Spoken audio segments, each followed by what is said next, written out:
பட்டினத்தில் பரபரப்பான பேருந்து நிலையம். அதன் பக்கத்தில் கூட்டம் நிறைந்த அங்காடியில் இருவர் அடித்து சண்டை செய்கிறார்கள். அதில் ஒரு ஆண் இன்னொரு ஆணை பலமாக அடிக்கிறான். அடிக்கும் ஆணின் பெயர் கதிர், அடிவாங்கும் ஆணின் பெயர் ராம். அங்கு இருக்கும் அனைவரும் அதை பார்த்து அந்த சண்டையை தடுத்து நிறுத்தி, நீங்கள் இருவரும் நண்பர்கள்தானே, ஏன் அவனை பலமாக அடித்து கொண்டிருக்கிறாய் என்று அடிப்பவனை பார்த்து அனைவருமே கேட்டனர். அனைவரும் அப்படி என்னதான் நடந்தது என்று கதிரை பார்த்து கேட்டனர். அவர்கள் கேட்டதற்கு கதிர் அவன் என் நண்பன் என்றாலும் அவனை அடிப்பதற்கு ஒரு முக்கியமான காரணம் உள்ளது என்று கூறினான். நடந்தது என்ன என்று தெரிந்தால் அனைவரும் ராமை பலமாக அடிக்க வருவீர்கள் என்று கூறி நடந்த கதையை துவங்கிறான். இந்த பட்டன் பக்கத்தில் 10 மைல் தூரம் உள்ளது எங்கள் ஊர். அது ஒரு அழகான கிராமம். நான் இருக்கும் பக்கத்து வீட்டில்தான் ராம் குடும்பத்துடன் வசித்து வருகிறான். என் குடும்பம் அவன் குடும்பம் நல்ல நண்பர்களாக இருந்தோம். என் வீட்டில் நான், என் மனைவி மற்றும் எங்களுக்கு ஒரு அழகான இளம் பெண். ராம் வீட்டில் அவன் மனைவி மற்றும் அவர்களுக்கு ஒரு அழகான இளம் பெண். நாங்கள் இருவரும் பட்டணம் பேருந்து நிலையத்தில் இருந்துதான் ஷேர் ஆட்டோ ஓட்டும் சாதாரண ஒரு நடுத்தர மக்கள். நாங்கள் இருவரும் பட்டணம் வரும்போது எங்கள் குழந்தைகளை பள்ளியில் விட்டு பேருந்து நிலையத்திற்கு ஆட்டோ ஓட்ட வருவோம். எங்கள் குழந்தைகள் 2 ஊர் தாண்டி இருக்கும் ஊரில் உள்ள பள்ளியில் படிக்கிறார்கள். பின்பு பள்ளி முடித்து செல்லும் எங்கள் குழந்தைகளை அவர்களே வீட்டிற்கு நடந்து சென்று கொள்வார். சில நேரங்களில் நாங்கள் அழைத்து செல்வோம். இப்படி எங்கள் வாழ்க்கை நன்றாக கடந்து சென்றது. ஒரு நாள் எனக்கு நெடுந்தூர செல்லும் சவாரி ஒன்று வந்தது. அன்று எனக்கு உடல்நிலை சரியாக இல்லாதால் நான் அந்த சவாரிக்கு செல்ல உதவியாக ராமிடம் கேட்டான். அவனும் சரி என்று ஒப்புக்கொண்டான். 2 நாள் சவாரியாக பயணித்துவிட்டு வீடு வந்து சேர்ந்தான். அந்த சவாரி சென்று வந்த பின் ராம் நடவடிக்கைகள் எதுவும் சரியாக இல்லை. அவன் என்னுடன் சேர்ந்து வருவதை நிறுத்திவிட்டு புதிதாக ஒருவரிடம் கைபேசியில் எப்போதும் பேசிக்கொண்டே இருப்பான்.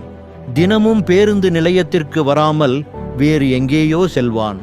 நான் அதை அவனிடம் கேட்டால் அதற்கு ராம், நான் நல்லாதான் இருக்கிறேன், என்னிடம் எந்த மாற்றமும் இல்லை, நான் செல்லும் இடத்தில் அதிகம் சவாரி வருகிறது, எனக்கு அதில் அதிகம் வருமானம் கிடைக்கிறது என்று ஏதோ என்னிடம் மறைத்து கூறாமல் சென்று விட்டான். ராம் வீட்டில் இருக்கும் அவன் மனைவி மற்றும் அவன் மகள் இருவரும் எங்கள் வீட்டிற்கு வந்து, அவர் இப்போதெல்லாம் தினமும் இரவு வீட்டிற்கு நேரம் கழித்து வருகிறார். புதிய கெட்ட பழக்கமும் இருக்கிறது. அவர் ஏதோ தவறு செய்கிறார் என்று இருவரும் என்னிடம் கூறி அழுதார்கள். நான் ராமை பின்தொடர்ந்தேன். அது அவனுக்கு தெரியாது. 3 ஊர் தள்ளி ஒரு கெட்ட கும்பல் இருந்தார்கள். அவர்கள் வேலையே பள்ளியில் படிக்கும் இளம் பெண்களை கடத்தி வேறு ஊருக்கோ அல்லது வேறு நாடுகளுக்கோ சில மிருகம் போல் இருக்கும் மனிதர்களிடம் விற்பனை செய்வது. ராம் அவர்களுக்கு பள்ளியில் படிக்கும் இளம் பெண்களை கொண்டு வருவது, அந்த பெண்களை வாங்குபவரிடம் கொண்டு செல்வது என பயணம் வேலை செய்து வந்தான். அதைதான் அவன் அதிகம் பணம் வருகிறது என்று கூறிக்கொண்டிருந்தான். இந்த விஷயம் நான் அறிந்ததும் அவனிடம் இந்த விஷயம் செய்வது தவறு வேண்டாம், பல சிறிய பெண்களின் குடும்பத்தின் கண்ணீர் அது உன்னை அழித்துவிடும் என்று பலவிதமாக கூறினேன்.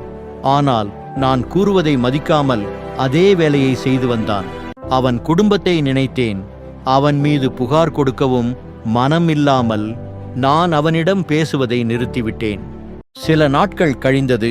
ஒரு நாள் நான் சவாரி சீக்கிரம் முடிந்தவுடன் பேருந்து நிலையத்தில் இருந்து என் மகளை பள்ளியில் இருந்து அழைப்பதற்கு சென்றேன்.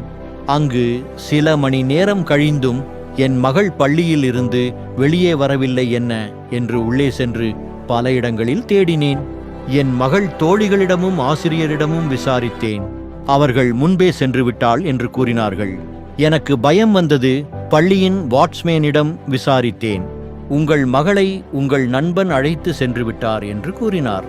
நான் மிகவும் பயந்து வேகமாக வீட்டிற்கு வந்து பார்த்தால் என் மனைவி எங்கே, நம் மகள் அழைத்து வரவில்லையா என்று என்னிடம் கேட்கிறாள்.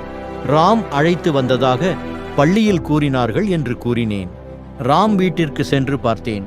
அங்கு அவன் மனைவி மற்றும் அவன் மகள் மட்டும்தான் இருந்தனர். ராம் எங்கே என்று கேட்டேன். அதற்கு அவன் மகள் அவர் இன்னும் வீட்டிற்கு வரவில்லை என்று கூறினாள். நான் அவன் மீது அதிகம் கோபமும் என் மகளுக்கு என்ன ஆனது என்ற பயமும் இருந்த நிலைமையில் நான் ஆட்டோவை வேகமாக அவன் தினமும் செல்லும் இடத்திற்கு சென்றேன். அங்கு சென்று பார்த்தேன். அவன் என் மகளை ஆட்டோவில் ஏற்றி எங்கேயோ அழைத்து செல்ல முயன்றான். என் மகள் அவனை பார்த்து என்னை வீட்டில் விட்டு விடுங்கள் என்று கதறி அழுது கொண்டிருந்தாள்.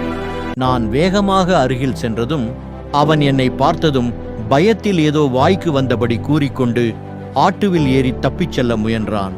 நான் அவனை ஆட்டோவில் இருந்து வெளியே இழுத்து அடித்து கொண்டே, ஏண்டா இப்படி செய்தாய்? என் மகள் உனக்கும் மகள் போல்தானே, உன் சொந்த மகளை இப்படி செய்வாயா என்று கோபமாக கேட்டேன். அவன் சற்று மனம் வருந்தி தலை குனிந்து அங்கேயே கதறி அழுகத் துவங்கினான். இதை கண்ட அங்கிருந்த அந்த கெட்ட கும்பல் எங்களை அடிக்க வந்தார்கள். நான் அவர்களை சமாளித்து அங்கு இருந்து தப்பித்து வீட்டிற்கு வந்துவிட்டோம். 1 வாரம் கழிந்தன. நாங்கள் அந்த சம்பவத்தை மறந்து நிம்மதியாக வாழ்ந்தோம். ஆனால் ராம் மீண்டும் அதே வேலையை செய்ய துவங்கினான்.